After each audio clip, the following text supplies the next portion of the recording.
What is going on, guys? My name is Chris, aka ShadowKid124, and today we're going to be learning a new style called oil paint in Photoshop and Cinema 4D. But before we get started, just go ahead and take a minute to follow me on Twitter. I'm going to be doing a giveaway soon. It's going to be a pretty big giveaway. I'm not going to tell you guys yet. That's what I'm telling you. Follow me on Twitter. I'll be posting some giveaway news on here. So let's go and get started. What you'll need is Cinema 4D, obviously, and Photoshop. So all I did right now was copy a text and put on top of another text.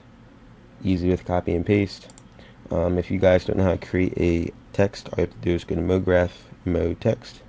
That's all I have to do. And on the copied layer effect, or layer, what you want to do is go to Caps and then go to Fillet on both start and end.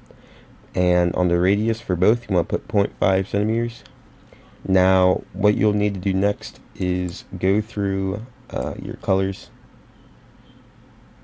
and you want to pick out, a good set of colors that will look decent on this. So I'm not the best color picker, so I'm just gonna go with what I usually go with, a shiny green. Let's see.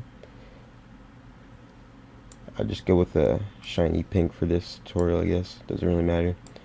And you want to put a black over this. That's a must-have.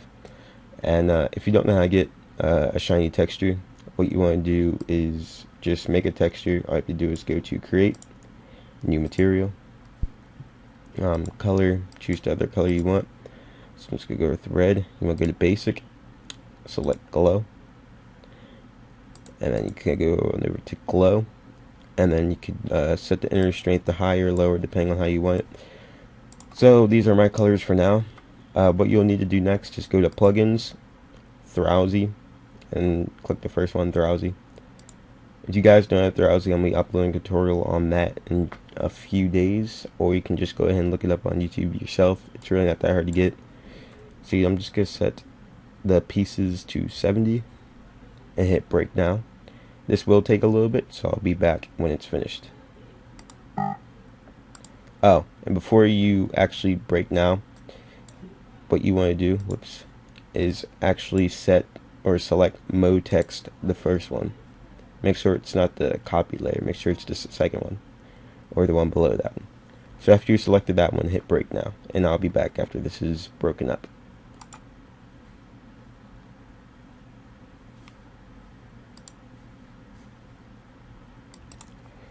Okay, guys, so once that is finished, you'll come up with a bunch of layers that you're probably looking at like, what the fuck did you just do? So what we're gonna do is just close out of this. We're gonna go to MoGraph Effector, or actually first we're gonna go to Shapes, and make sure you click or hold your mouse button and go to Null, and you want to select all these pieces and put them in the Null folder, just like that. And then you want to go to MoGraph Effector and click on Random. Now, it may have not done anything yet, but make sure you change all these X's to check marks. Do that. What you have to do is click on your mouse and just drag down, just like that, and it'll break up in a bunch of pieces. So I'm going to set the percentage to 3. You could set it to whatever you want, 3%, just like that. And what it'll look like is this. I can see that looks pretty cool. I don't know why this is not selected. Hold on. There we go. So that's what it looks like. So what we're going to do is make it look even better. We're going to go to Random, click and drag it into the Null folder. We're going to copy the Null folder with Control C, paste with Control V, duplicate it like that. We're going to go back to the Random, set the percentage up to 100. Make sure you select the Null folder again. You want to go over to this little orbital tool, I guess you could call it, and you just want to slide over. It will be laggy depending on how much text you have. You just want to drag it back before the actual text,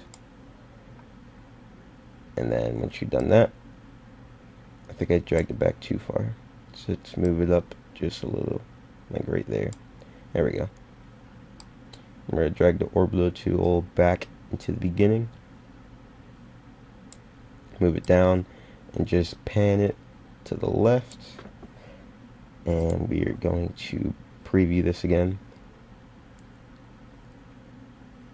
And that's the kind of effect that you're looking at. So in order to save this and get into Photoshop with a color correction, what we're going to do is go to Edit Render Settings. We're going to go to Save. We're going to go to, could change the destination. I'm just going to keep that new. You want to select Alpha Channel, and you want to change the format to PNG, which is right here. So after you're done that, what we want to do is hit this middle button right here, no RAM, or it'll actually render out your picture. So there we go. There goes the picture. You can then close out of Cinema 4D.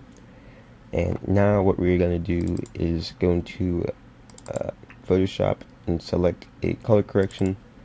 I have a bunch. You can just easily download them off any color corrector pack from any GFX artist, or depending on who it is. You know, some people might charge, or I might upload my own GFX pack. I'm not sure. I uploaded one before, but didn't have actual Photoshop color corrections. So let's wait for this to get loaded up. And there we go. So what I'm going to do is minimize this. I'm just going to drag our photo into there. You can see once you drag it on, no background. That's because the alpha channel. So here it is, different color because color correction. So in order to change the color correction, what we can do is unselect, and there goes the color. That's the default color. And you can you could select what colors you want to use. So I like that. That looks pretty sick. So then you can, you know, edit the text, say, make it say your Twitter or whatever. So what you want to do is go back to the new layer, or whatever you called your photo. Make sure that's selected. Go to Filter, Oil Paint.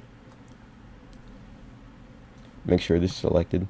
And then you can change the stylization. I usually have it set to about somewhere under 9, but above 6, so somewhere like there. And I do the same thing with cleansiness, depending on, you know, where it's at.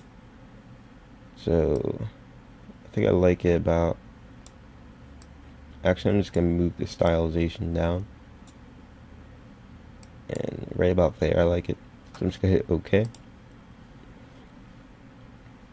You know, apply it to your speed art, or not speed art, but your art, or whatever background you made. So that's what it looks like. And then what you can do, this is recommended, or not recommended, but this is, you know, it's always available if you want to just fool around. What you want to do is create a new layer above this one, and then you can go to this paintbrush tool, make sure this layer is rasterized, and then you can just change my color. You can just color it in just like this, and then move this layer up just like that. And then you can go to this little bar right here and go to hue. Now you can see it will go over the text, which is awesome. And you can just shade in your text just like this. You can get a bigger brush, which is probably a lot easier. And you can just change it to whatever color you want, you know. You're the artist here, you can fool around, do whatever you want with it. So yeah, that's how you do the oil paint style. I hope you guys enjoy this tutorial, and I hope this helped you out. Don't forget to follow me on Twitter for my new giveaway coming up, and thanks for watching. Later.